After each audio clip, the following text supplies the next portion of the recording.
Olá, graça e paz. Você está no programa Texto e Contexto, um programa da TV Viva Promessa, onde nós conversamos sobre temas de natureza doutrinária e teológica.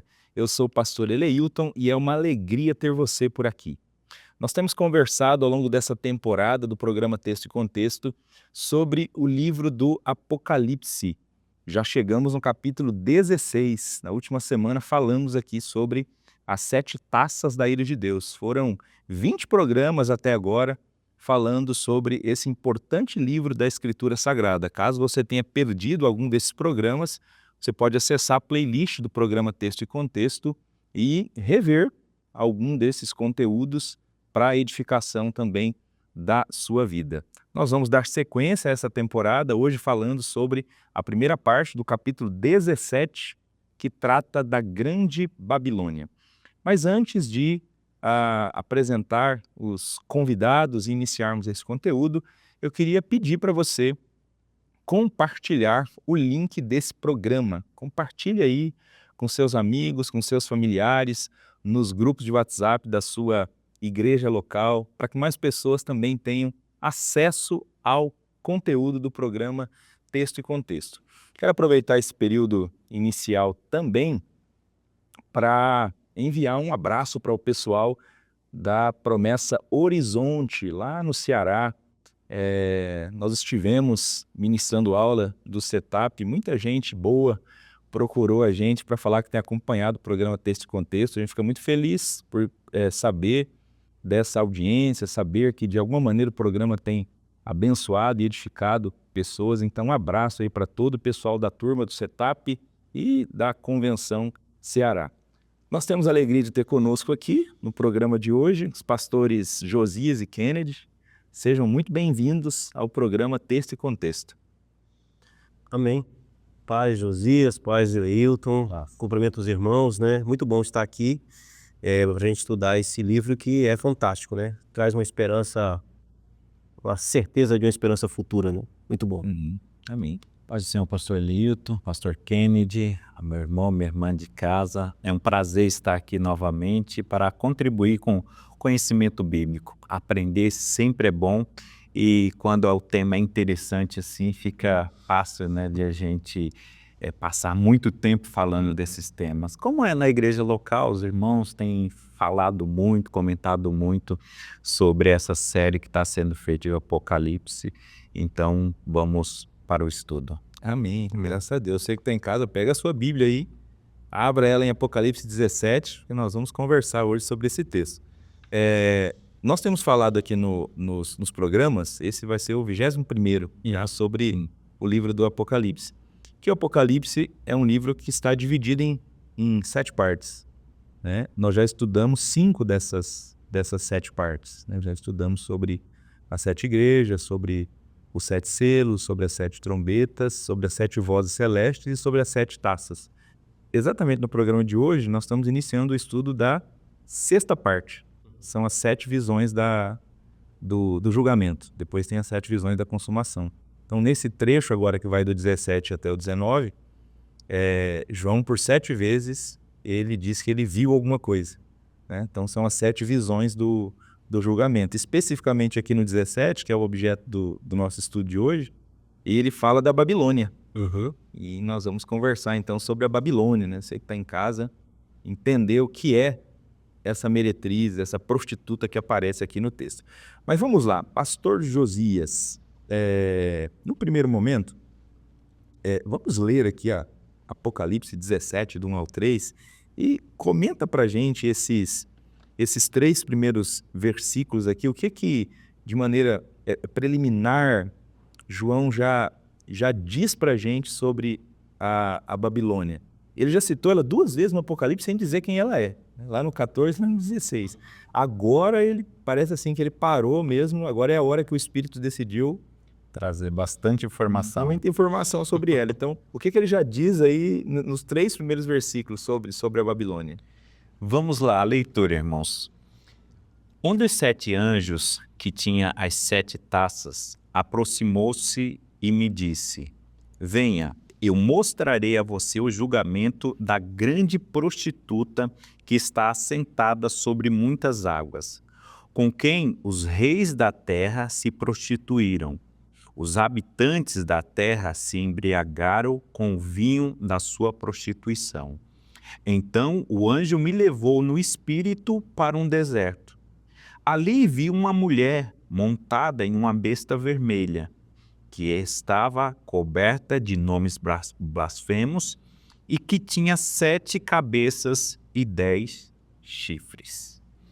Já é bastante informação que a gente tem aqui em 3 versículos, né? Mas a primeira, a gente tem que entender já antes de tudo que numa dessas citações, já no capítulo 16, João vai revelar que ela já está julgada. Então, antes de tudo, de ter medo de quem é essa, o que vai fazer, ele já acalma o coração de todo mundo, dizendo assim, olha, ela foi julgada. Então, assim, ele já começa com a vitória, para depois contar o horror que ela vai fazer ou quem ela é. Então, essa informação deve ficar em nossa mente. Depois ele vai falar algumas informações. Ela é chamada de prostituta.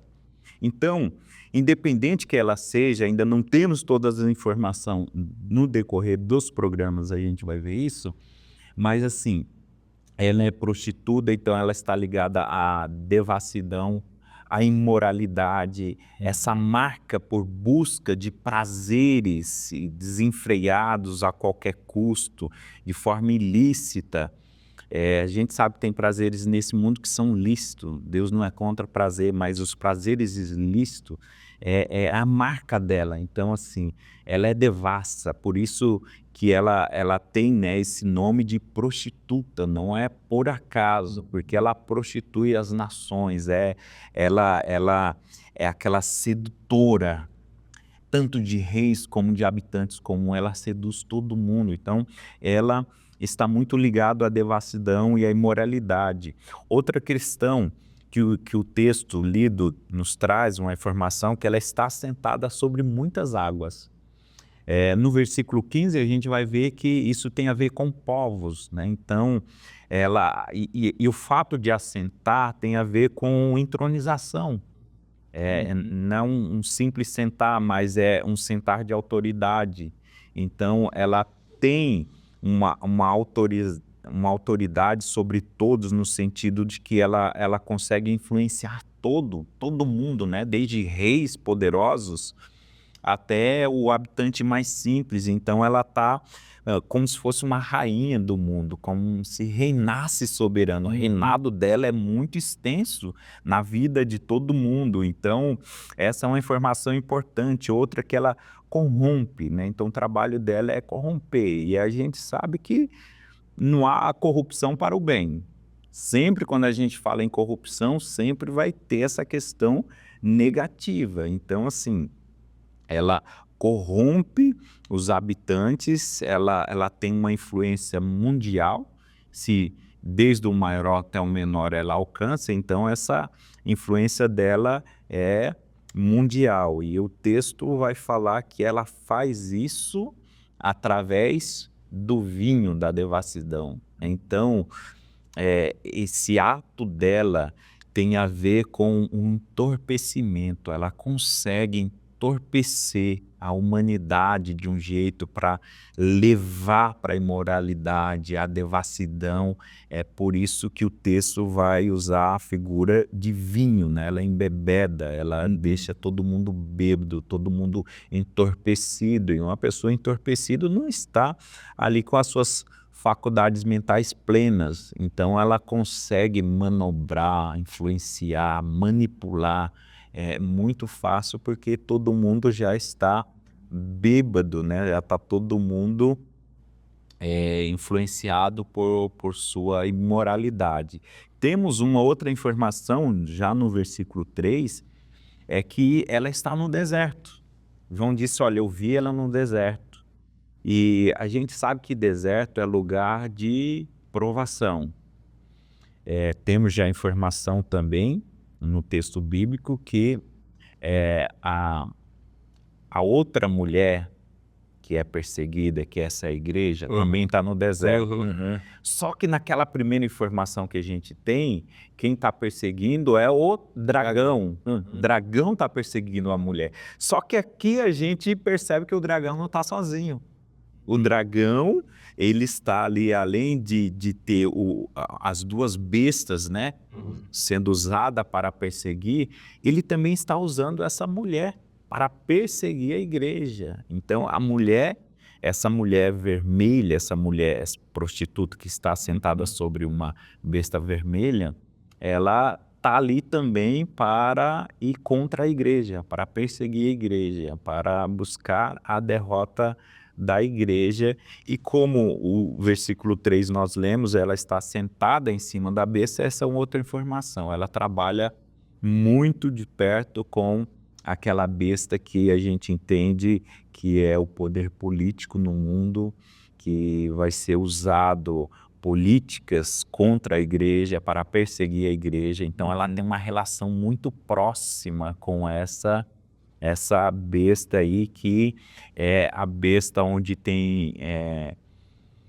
ela tem feito com que o espírito do anticristo, que João vai falar, que já está no mundo, que é essa besta, que ela produz todo o seu sistema e que no final ela que vai produzir o anticristo encarnado mesmo, personalizado. A gente vai ver ao longo da história que a gente teve muitas figuras, né, que tinham as características, mas não era. Por exemplo, Nero é uma expressão, mas ele não era o anticristo encarnado, sim. Mas ele tinha muita característica disso, porque João falou, o espírito do anticristo já está no mundo, e tem alguns que vai absorver tanto isso como Nero, que aí bate aquela desconfiança, será se é ele ou não é, né? De tanto que ele absorveu. Mas a gente sabe que no final vai ter um que vai absorver totalmente, 100% esse sistema mundano. Ele vai se encarnar como o filho da maldade, o anticristo. E então a informação que a gente tem é que essa mulher está muito próxima desse sistema ou dessa besta que um dia vai se encarnar na pessoa do anticristo. Isso aí. Bom deixar claro já desde o início, né? Só reforça aquilo que você disse no começo, né? Porque a gente está falando aqui que a igreja, né, que é a mulher no deserto, ela está sendo perseguida por um quarteto do mal, né? Assim, o dragão, as duas bestas e a Babilônia. Então, assim, é todo mundo querendo destruir a igreja. Só que é bom que já fique claro, né? Realmente que todos esses integrantes do quarteto têm já os dias contados, né? Eles vão cair, eles não vão conseguir destruir a mulher, né? Mas interessante nessa descrição que realmente João faz aqui nesses primeiros versículos, né? E eu gostei da imagem que você falou de uma rainha, porque realmente essa mulher aqui, né, nós vamos chegar já no significado dela, mas essa mulher aqui é uma mulher que ela tem ligações globais. Ela reina soberano. Ela reina soberano, e não é só nos pequenos e grandes, né? Então ela corrompe o mundo todo, né? Parece que ela está ali como uma rainha mesmo.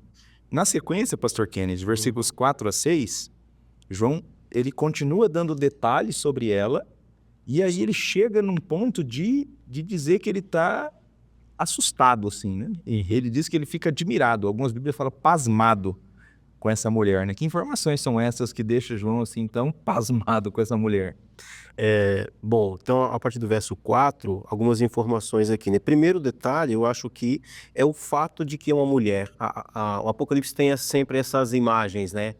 Assim, do cordeiro, né? E você tem sempre um falso, né? Você tem o Cristo, o anticristo, né? Então a gente tem no Apocalipse duas mulheres, né?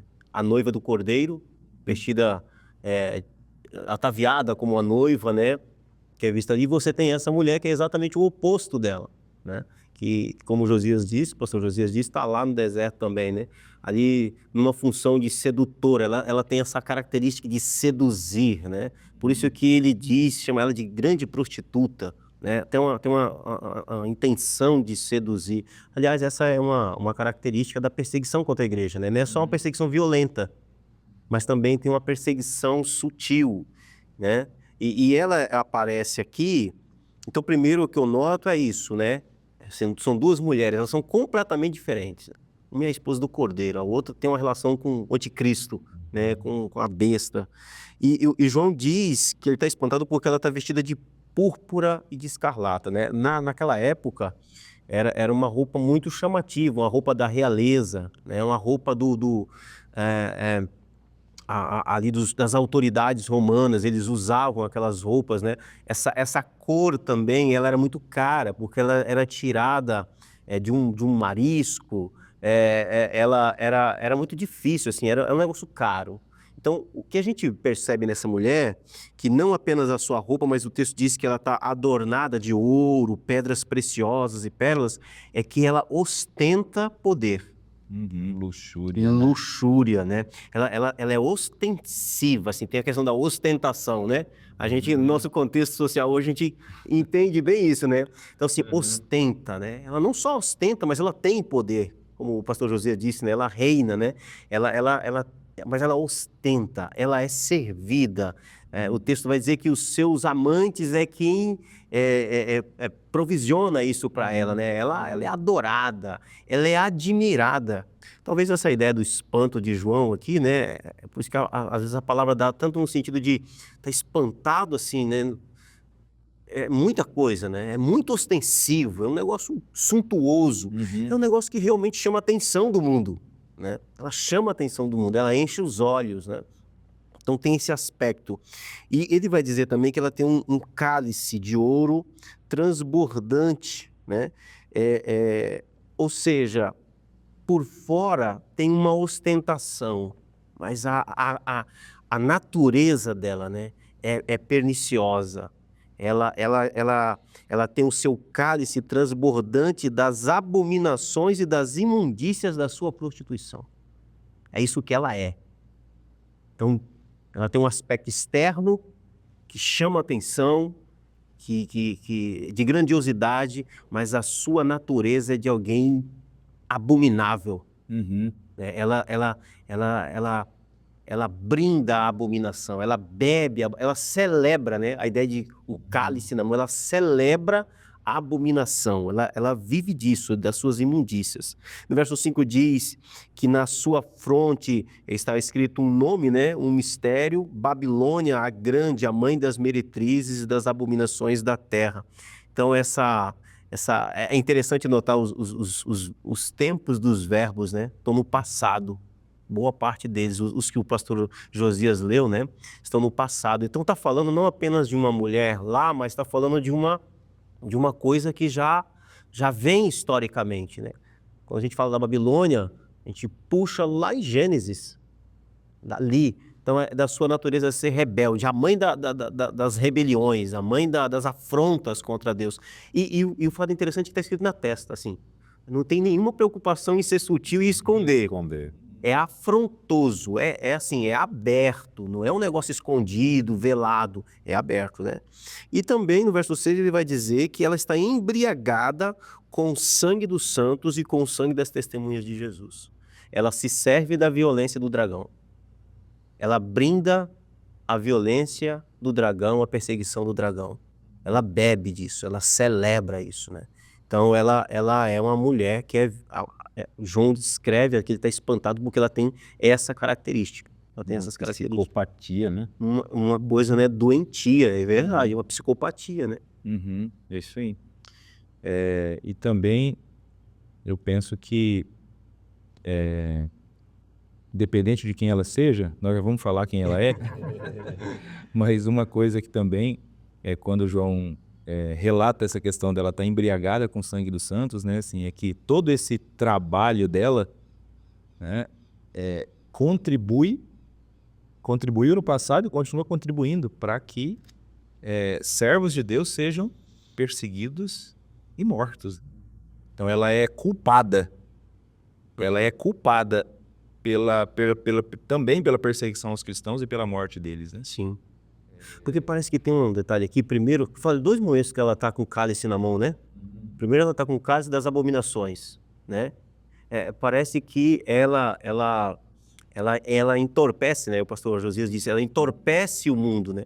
Ela entorpece as nações e se serve da violência do seu entorpecimento. A primeira aparição de cálice é em relação a ela seduzir, né? Então ela dá esse cálice como sedução.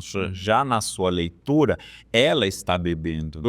Então assim, tanto como ela bebe dessa violência, como ela entorpece também os outros. Então, assim, a influência dela é muito grande. É interessante, tem um streaming que fala sobre uma série sobre deuses, e lá o Deus mais poderoso é aquele que tem mais adoradores, né? Se pegasse a mesma lógica aqui, ela é muito poderosa, né? Porque, assim, ela tem adoradores no mundo inteiro, né? Globalmente, ela é Os adorada. tentáculos dela estão espalhados pelo mundo todo, né? Uhum. Pastor Josias, vamos voltar no título dela, que o pastor Kennedy até fez questão de destacar, que está na testa, né? Então, assim, tá escancarado. Ela não faz questão de esconder quem ela é, né? Então, esse título, ó, Mistério Babilônia, a Grande, a Mãe das Prostitutas e das Práticas Repugnantes da Terra. O pastor Kennedy fez uma comparação aqui entre 2 mulheres, a igreja e essa outra aqui. A gente poderia fazer também entre as 2 cidades, né? O Apocalipse tem 2 cidades, a Babilônia e a Jerusalém, a Nova Jerusalém. Por que vincular essa mulher aqui à cidade da Babilônia? Acho que isso é, inclusive, uma chave importante para a gente começar agora a entender do que se trata essa mulher, né? Então, por que vincular ela à Babilônia?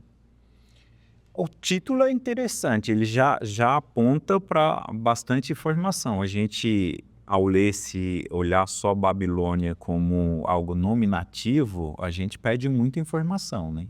Porque o nome, ele já vai trazer muita informação para a gente saber o que ela significa, né? Então, assim, nós devemos, antes de historiar aqui o nome dessa cidade, de entender que quando João está falando isso da Babilônia, a Babilônia cidade já não existe mais, mas ela existe como um símbolo, como aquela que deu a origem à Babilônia, Babel, é um símbolo que hoje todo mundo entende, né? Então você vê alguma coisa que é confusa, alguma instituição, qualquer coisa que está muito confuso, o que o pessoal fala?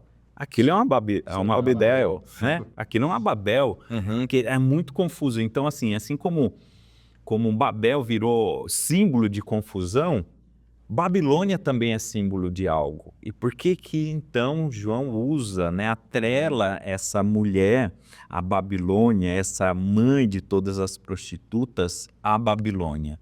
Então vale a pena a gente voltar na história para saber que lá, depois, no Gênesis, depois de Noé ter saído na arca, ter recebido aquele mandamento de crescer e multiplicar, e de fato cresceram, se multiplicaram muito. E aí a gente tem o episódio da Torre de Babel, que é onde ali o protótipo da Babilônia começa ali.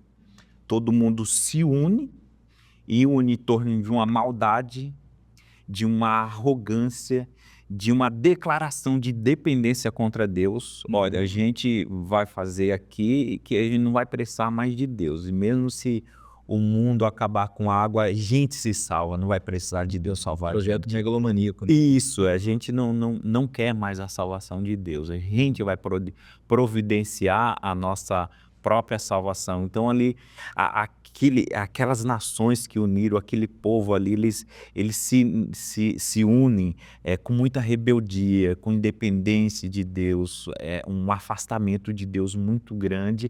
E a gente conhece a história, né? O que Deus fez, viu que o pecado estava muito grande, veio, causou aquela confusão, repartiu as línguas e eles se espalharam para o mundo todo. Só que eles levam aquilo, eles não foram santificados para ser espalhado, né? Eles foram espalhados na maldade deles. Por isso dessa influência dela no mundo inteiro, porque se as nações foram espalhadas ali, ela também foi espalhada, toda essa devassidão, toda essa depravação, aquela arrogância que estava lá foi espalhada. Só que ela não recebe o nome de Babel, ela recebeu o nome de Babilônia. Por quê? Na sequência a gente vai ver que ali mesmo por perto, aonde foi construído a Torre de Babel, vai nascer lá na frente a Babilônia, que é um dos reinos mais poderosos em termos de poder homogêneo. Tanto você pode ver, lembrar lá na frente, Daniel vai falar de uma estátua simbolizando os reinos da terra, e a primeira é a Babilônia, é a cabeça, e é ouro, o mais valoroso de todos aqueles materiais é o ouro, é a cabeça, é o lugar pensante, e o material escolhido é o mais valioso para mostrar que, de fato, não houve uma sociedade ou um império que concentrasse tanto poder na mão como foi o Império Babilônico. E era um império com essas marcas de distanciamento de Deus, de autoglorificação, né? Um povo, na pessoa do próprio Nabucodonosor, a gente vê ele falando, se orgulhando, né? Muito orgulhosa essa Babilônia, dizendo: eu tenho tudo, não tem falta, e eu consegui, foi com as minhas mãos, desprezando totalmente Deus. Então, assim, a característica dela é desse orgulho, desse desprezo a Deus, dessa independência a Deus. Por isso que ela é tida aqui, num tempo em que ela não existe mais, como Babilônia, porque ela é símbolo disso tudo. Babilônia é símbolo disso, de arrogância, de desprezo a Deus e as coisas de Deus. É por isso que ela luta contra a igreja de Deus, porque tudo que está atrelado a Deus, ela é contrário a isso. Então, essa mulher, ela vem, né, com esse histórico lá de trás, desde antigamente, como essa que tem um poder de influência sobre todos os seus súditos. O poder que Nabucodonosor tinha era ímpar sobre todo mundo, né? Depois a gente vai ver outros impérios como Medo-Persa, mas aí o poder já era mais dividido. A gente tem o grego, que aí já foi dividido com os generais de Alexandre. Aí o romano, que é a época que João está vivendo aqui, já ele divide com o Senado, mas ninguém teve a absoluto como Nabucodonosor. Por isso que o nome dela é escolhido para mostrar essa influência global que ela tem e como é homogêneo o poder dela entre todos os seus súditos. E aí então, só que o maior problema é que ela não precisa de Deus, ela acredita que não precisa de Deus, ela é arrogante, ela é muito materialista, é o local da idolatria, ela é sedutora das nações, a promiscuidade, devassidão, é característica dela, a luxúria, assim como o pecado, né, da luxúria abundou lá em Sodoma e Gomorra, nela também abunda de uma maneira enorme, e assim, então, ela se tornou símbolo de uma sociedade sem Deus, com valores morais muito baixos. Na realidade, é só imorais, né, os valores dela, não tem nenhum valor moral, é tudo imoralidade. Legal. Então, o fato dessa mulher estar sendo vinculada aqui à Babilônia é por conta do símbolo que foi criado em torno da Babilônia. Babilônia virou símbolo de imoralidade, de Luxúria, de devassidão. É legal essa informação, né, para quem está acompanhando a gente. O pastor Josias comentou no início, né? Babilônia não existia mais. A essa altura aqui, ela era um símbolo. Ela é símbolo disso, de tudo que é ruim. E aí, nesse sentido, então, pastor Kennedy, nós podemos dizer que a Babilônia, aqui do capítulo 17 de Apocalipse, essa mulher prostituta que é chamada de Grande Babilônia, nós podemos entendê-la, então, como um símbolo desse sistema imoral que que controla os reinos, né, porque está sentado sobre a besta, e que é sustentado, né, parece que tem uma troca de favores aí, né? Ela controla e ela é sustentada pelos reinos, né? Porque você tem aqui os reinos também dando sustentação a ela. A gente pode fazer essa afirmação? Sim, sim. É exatamente isso, né? É importante a gente fazer essa distinção. Ela não é um poder instituído como um rei. Como as bestas, por exemplo. A besta, a gente tem um poder político estabelecido, o anticristo vai ser um homem que vai reinar sobre o mundo, ele tem um poder político. O falso profeta, a segunda besta, é um poder religioso, alguém que é estabelecido. Você tem uma organização, né? Essa mulher, ela não é esse tipo de poder. Ela exerce um poder, digamos que é uma sociedade organizada em rebelião contra Deus, em promiscuidade, em pecado. Então, assim, hoje nós temos, no mundo, quando nós olhamos para o mundo, nós temos as culturas são diferentes. Mas aqui a gente está vendo uma sociedade organizada em promiscuidade, pecado, a arrogância, rebelião contra Deus. É uma organização natural social, né? A Bíblia vai falar de três inimigos, né? O mundo, a carne e o diabo. Essa mulher aqui, ela é um símbolo desse mundo em oposição contra Deus. O pastor Josias falando do episódio de Babel, o que você tem? Você não tem um grande líder. Você tem uma sociedade que se organiza em afronta contra Deus. Né? Então, ela é símbolo disso. Essa mulher é um símbolo dessa sociedade que está completamente dominada pelo mundo, que é esse sistema anti-Deus, esse sistema completamente corrompido e que inverteu as coisas. É aquilo que Isaías diz, né? Eles chamam luz de trevas e trevas de luz, né? Doce de amargo e amargo de doce. Você tem uma inversão dos valores, uma naturalização do pecado, da corrupção, da maldade, se torna natural, aceitável. E é interessante, né? Porque quando a gente olha para isso, a gente está falando de uma sociedade muito diferente da nossa sociedade que caminha para isso. Então nós podemos ver, pegando a palavra do pastor Josias, né? Isso já tem lá de trás, isso não é um negócio novo. Isso vem sendo alimentado pelos séculos e vai desembocar num momento ali da história em que você tem um movimento global onde o pecado é naturalizado, ele é assim, né? Então a gente tem exatamente isso, né? Ela fala, né, do verso 4, do cálice de ouro que induz as pessoas a beberem, né? Porque elas estão imaginando que isso é bom, isso é precioso, né? Isso é bem visto. Será que pode ter coisa ruim num copo de ouro? Não é? Tomar um copo de ouro, né? Deve ser o que há de melhor, né? Deve ser o que há de melhor. Então você tem aqui uma espécie...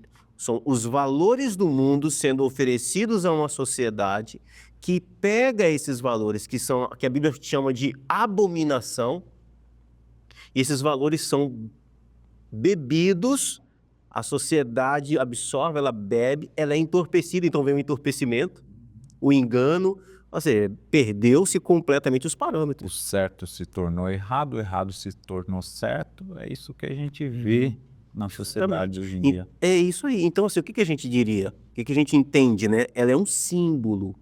Essa mulher é um símbolo de todo esse movimento do mundo. É exatamente essa cultura do mundo sendo normalizada. Porque quando a gente olha para a sociedade, de certa forma, ela ainda tem uns freios, né? A gente tem uns freios. A natureza da sociedade ela tem freios. Não, isso aqui não é possível. Não podemos aceitar isso como natural. Mas a gente está falando de um processo que isso vai ser naturalizado, né? Então, assim, você tem um exemplo disso, né? Desse cálice que essa sociedade bebe, né? Pornografia, luxúria, fama, poder, vícios, dinheiro fácil, sexo ilícito, comunismo desenfreado, enfim, você tem todo esse pacote de inversão de valores, né? Então, o pecado aqui é visto como algo bom, a santidade como uma estupidez. Ser santo é uma coisa de gente quadrada, tosca, né? É ser justo, ser honesto. Então, É ser otário, né? exatamente, né? Então, assim, você tem as pessoas vivendo uma mentira, defendendo como que fosse a maior de todas as verdades, porque o mundo, esse sistema anti-Deus, ele está entronizado agora no coração dessa sociedade. Aí a gente tem essa imagem dessa mulher assentada, dominando, por isso que ela domina o mundo inteiro, né? Ela domina. A influência dela. A influência dela é total. Legal, muito bom. Então, é só para frisar, então, se a gente pensar aqui nos governantes do mundo, Sim. até no nosso, né? Antes até de chegar no do anticristo, né? Você tem os grandes impérios, né, no mundo, as grandes nações do mundo, as religiões apóstatas, então assim, apóstatas. Então assim, por trás desses líderes há uma ideologia aqui mundana, Sim. né? É os que a gente chama aqui de mundanismo, né? Que tem como, de repente, técnico dar a tática para ela aqui o próprio Satanás, né? Que influencia esses líderes aqui para promover esses valores, né? Para que a sociedade chegue nesse nível aí de tudo ao contrário, né? É porque a gente percebe, quando a gente vai para Apocalipse 13, a gente percebe que o surgimento do anticristo, do falso profeta, não tem rejeição nenhuma.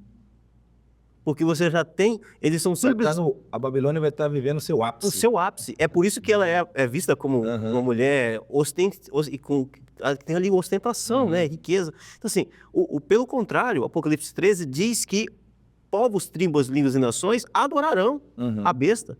Né? Então, assim, quem é que está por trás disso? Você já tem uma sociedade que vem sendo influenciada desde lá de trás. Desde lá de Por isso trás. que o título dela é Mãe, né? Exatamente. Por causa, assim, já foi espalhada aquelas nações, então, assim, ela vem trabalhando muitos anos que ela vem trabalhando e ainda vai continuar trabalhando para deixar o mundo de jeitinho que vai ser preciso para esse anticristo aparecer. Ok, então é isso, gente. A Babilônia é esse sistema, né? O que a gente chama de mundanismo. Agora, caminhando aqui para a parte final do nosso programa, diante do que a gente acabou de apresentar, eu queria que a gente comentasse um pouco de pelo menos duas visões diferentes que existem em relação àquilo que é a Babilônia. Pode ser que alguns dos que estão nos acompanhando aqui, eles já ouviram interpretações diferentes a respeito do que é a Babilônia. A gente respeita, né, essas interpretações diferentes. Existem várias interpretações sobre o que é a Babilônia. Mas eu queria tocar aqui em pelo menos duas delas, para a gente entender, né? Conhecer e mostrar porque a gente não entende que não é um caminho, né, interessante. Primeiro, pastor Josias, uma interpretação que está muito vinculada à Igreja Adventista do Sétimo Dia, que é ver a Babilônia como o papado, né? Comenta um pouco para a gente essa visão que é disseminada em relação à Babilônia, né? Que parece que realmente a apresenta também como se fosse uma igreja, né? Então, explica ela para a gente e por que a gente entende que ela é equivocada. A IASD, né, a Igreja Adventista do Sétimo Dia, ela sempre atrelou ao papado, né, que é o cristianismo corrompido, que aí ela entende como sendo a Igreja Católica, né, o papado ali representado pelo papado, mas não somente eles, mas todas as igrejas protestantes que se aliam a ela, se alia à Igreja Católica. Ela vai pegar o principal símbolo de ligamento ao sábado, né? Então ele fala assim, a Igreja Católica é dominguista e todas as outras igrejas cristãs protestantes que são dominguistas são filhas dessa prostituta, né? Então eles... que eles chamam de protestantismo apostatado, então, basicamente é o fato de guardar o domingo. Isso, assim, ó, se guardou o domingo, para eles já são apóstatas, e aí já está macumunado com a grande prostituta. Então, assim, é o papado, e aí entenda-se toda a Igreja Católica, porque ele tem a influência sobre toda a Igreja Católica, e até as igrejas cristãs que guardam o domingo, eles vão atrelar a ela também. Então, só é para o sétimo dia aquela igreja que está sendo perseguida no deserto, aquela mulher, a igreja verdadeira, só quem guarda o sábado. E aí eles vão colocar também o espiritismo, aí também como o espiritismo ele mistura bastante, né, do cristianismo junto com eles, vão entender que é uma espécie de cristianismo apostatado também, vai colocar também eles no bojo, no mesmo pacote. Segundo eles, nesse período aqui onde a coisa vai estar mais acirrada, a besta, ela vai fazer uma aliança, a mulher, né, a prostituta, vai fazer uma aliança com a besta. Então, ela vai pegar a influência política da besta, que ela está montada, e ela vai fazer com que essa besta crie leis contra a igreja, e basicamente a lei é que todo mundo vai ter que guardar o domingo. E aí é onde eles acreditam que a perseguição do dragão lá no deserto, junto com a prostituta e a besta, vai se dar nesse período onde haverá uma lei mundial que não se pode mais guardar o sábado. Que eles chamam de decreto dominical. Exatamente, que todo mundo vai ter que guardar o sábado, aliás, guardar o domingo, e quem guarda o sábado vai ser perseguido. E aí, assim, a gente sabe que tem muitas diferenças, né, nesse entendimento deles, mas William MacDonald, no comentário bíblico popular, ele diz que a Babilônia representa a igreja ecumênica. O que é a igreja ecumênica? A igreja misturada, né? Então, assim, que ele misturou várias religiões, espiritismo com cristianismo e budismo, e isso é o ecumenismo, é uma mistura de várias religiões. Então, ele acredita que a Babilônia representa, então, uma igreja apostatada, uma igreja que não é mais pura, que ela se misturou, né, com a sedução da prostituta, ela é filha da prostituta, por isso que eles vão dizer, olha, ela é mãe, se ela é mãe, ela tem filhas, quem é filha? São essas igrejas, são essas outras religiões que se misturaram tudo ali, lá no final dos tempos haverá uma grande mistura de todas as religiões, então eles acreditam dessa maneira, né? E temos também uma outra ideia, essa trazida pelo Champlin, que ele vai dizer que, historicamente, essa Babilônia representa a Roma pagã e a sua idolatria, a adoração ao imperador. Então, ela representa um novo paganismo de um tempo anticristão ou de um mundo pós-cristão. Contudo, a gente olha para essas questões e vê que eles não levam em consideração algumas coisas para essa interpretação. Então, se eles interpretam a Babilônia com essa figura no final dos tempos, com essa igreja corrompida lá no final dos tempos, eles não levam em conta que essa Babilônia ela teve influência antes de João, no tempo de João, nos nossos tempos, mais para frente até chegar lá. Por isso que ela é tratada, a Babilônia, uma coisa que já existiu. Porque da mesma forma que João disse lá na época dele que o espírito do anticristo já está aí, Também essa prostituta essa Babilônia ela estava desde o tempo dele, agindo desde aquela época.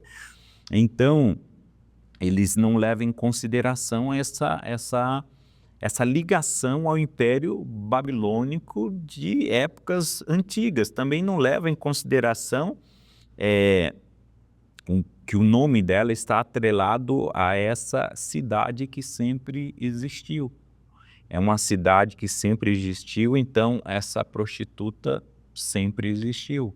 Essa Babilônia, esse símbolo, sempre existiu. E se a gente chega na conclusão de que ela é o sistema mundano, e Paulo vai falar de 3 grandes inimigos que a igreja tem: o diabo, que aqui é retratado como dragão, o mundo, que aqui é retratado como Babilônia. Ele vai falar da carne também, ou da inclinação ao pecado. Então, o sistema mundano, ele não vai existir somente lá naquele desfecho. Ele já está aí. A gente já vê a troca de valores, a gente já vê a devassidão que já está aí, sempre houve, né, em todos os impérios que passaram, e existe até o dia de hoje. Então não vai ser uma coisa localizada, né? Além disso, não existe menção nenhuma no Apocalipse que um dia essa Babilônia, essa prostituta foi virgem, que foi santa. Nunca, a gente não vai ver aqui nenhuma menção de Pura. que ela foi pura um dia e que ela se corrompeu, né? Como essas interpretações querem dizer que assim, uma igreja que foi santa uma vez, mas se misturou com o ecumenismo e se tornou prostituta. A gente não vê no texto bíblico nada a esse respeito dizendo que ela foi pura, que ela foi santa um dia. Ela sempre foi prostituta. Desde o começo, ela sempre foi impura, ela sempre foi devassa, ela sempre foi imoral e ela sempre influenciou desde tempos remotos. Uhum.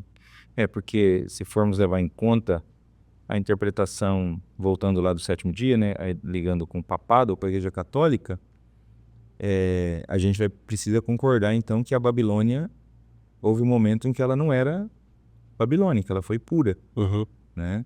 Porque o protestantismo, né, ele vem do catolicismo, e o catolicismo, se for voltando, chega lá na igreja primitiva, né? Então em algum momento aqui, depois se uniu pistada, que acabou se corrompendo. Então você não tem esse indicativo, a Babilônia sempre foi Babilônia. E eu acho que talvez a principal questão mesmo seja essa que o pastor Josias menciona, de que assim, olhando para o texto, a Babilônia existe desde sempre. Ela é anterior ao escrito do livro do Apocalipse. Ela está lá nos tempos mais remotos da história da humanidade. No Gênesis. Não é que eu falo de igreja católica lá no Gênesis. Então, isso daí, pastor Leilton, é muito importante para a gente interpretar o texto do Apocalipse. A gente precisa entender o seguinte: aqueles irmãos lá da igreja primitiva, na qual essa carta chega, a igreja de Éfeso, de Esmirna, que eles leram esse texto, eles tinham a informação da Babilônia. Então, para aqueles crentes, quando fala da Babilônia, eles têm um contexto histórico anterior a eles. Agora, o que é que eles não têm?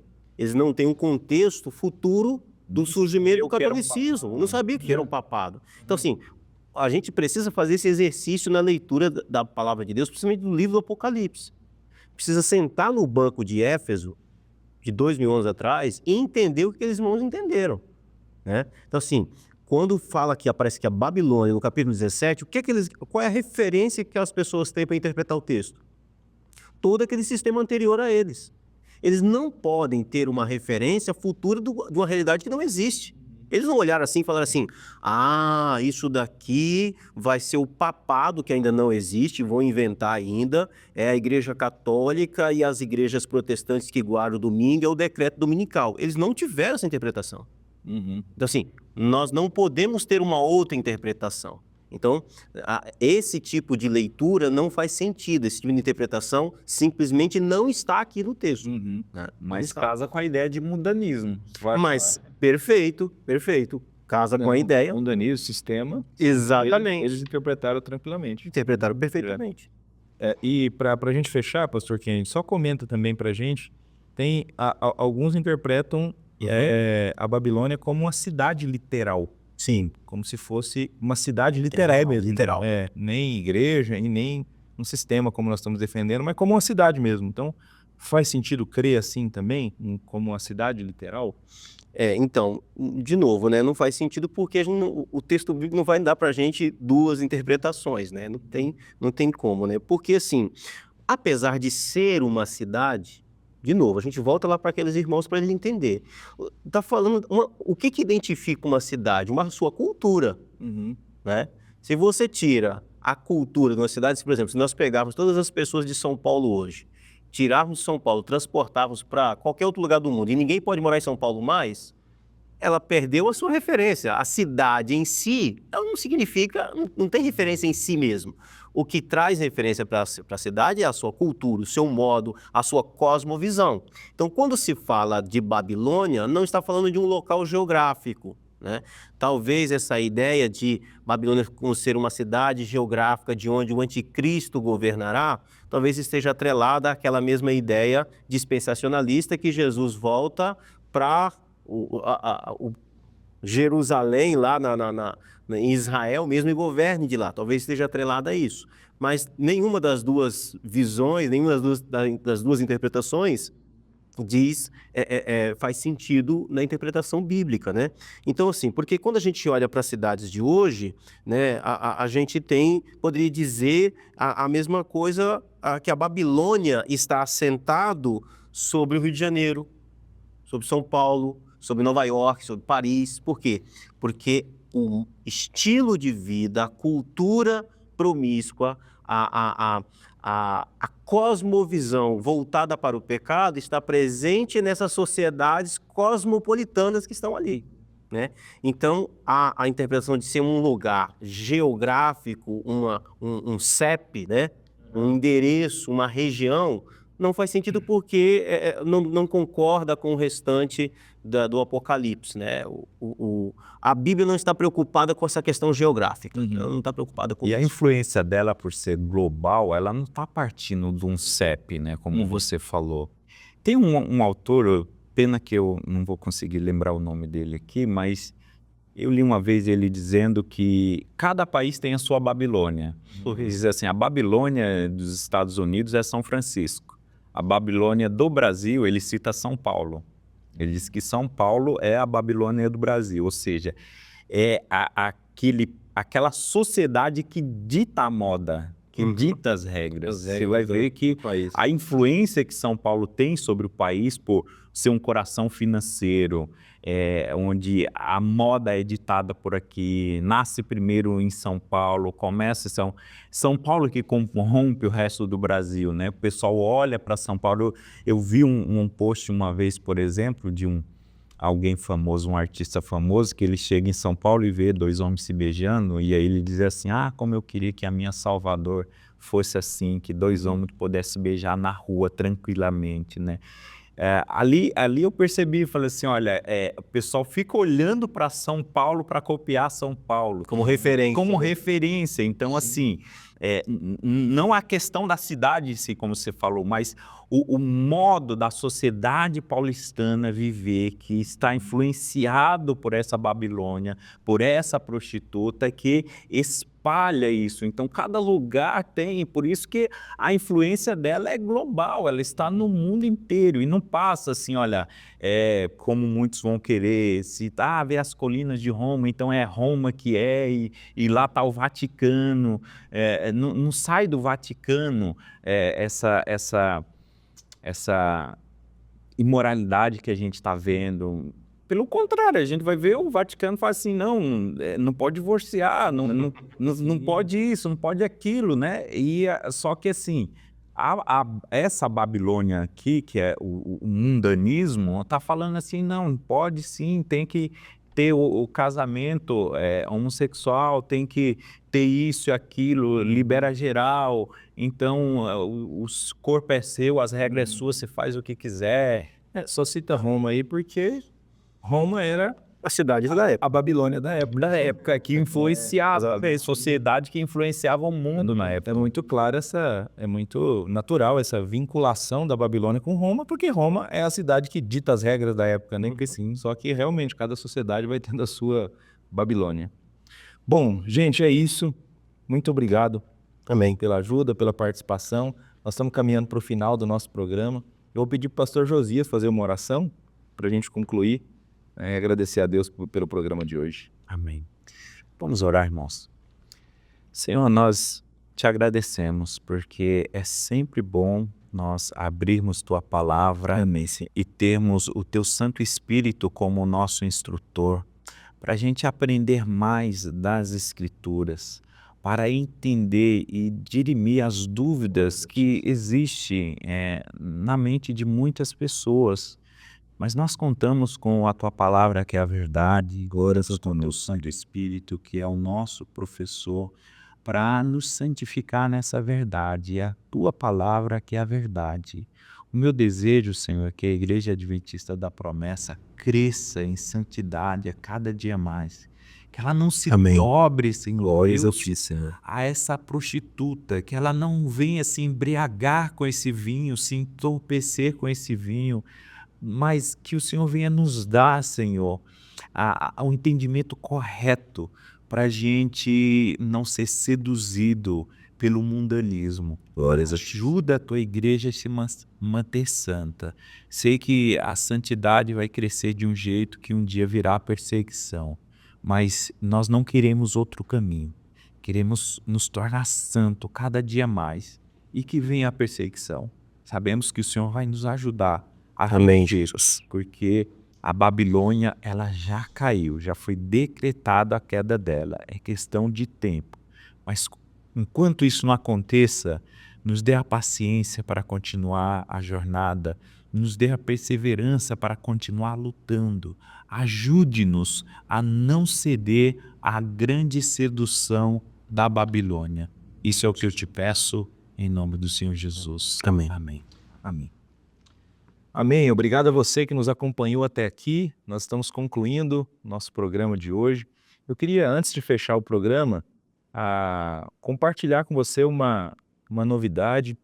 Hoje, nós iniciamos as vendas do nosso comentário bíblico do livro de Romanos. Se você entrar aí na loja virtual da Editora Promessa, editorapromessa.com.br, você vai encontrar disponível o livro de Romanos, o comentário de Romanos, para compra. Então a gente convida você a acessar para conhecer esse material, que já vem sendo divulgado nas redes há um tempo, e com certeza também é um material que pode edificar bastante a sua vida, porque o livro de Romanos é um livro extraordinário, né? Inclusive um dos convidados que nos ajudaram aqui no programa de hoje, o pastor Kennedy, fez uma série sobre Romanos, né? No programa Evangelho em Foco da TV Viva Promessa também. Vale a pena acessar essa playlist, ler o livro ouvindo a série. Mas é isso, essa é a novidade que eu queria compartilhar com você. Deus abençoe a sua vida. Semana que vem estaremos aqui novamente para concluirmos esse capítulo 17, falarmos um pouco mais a respeito da Babilônia e da sua queda. Deus abençoe a sua vida e até lá.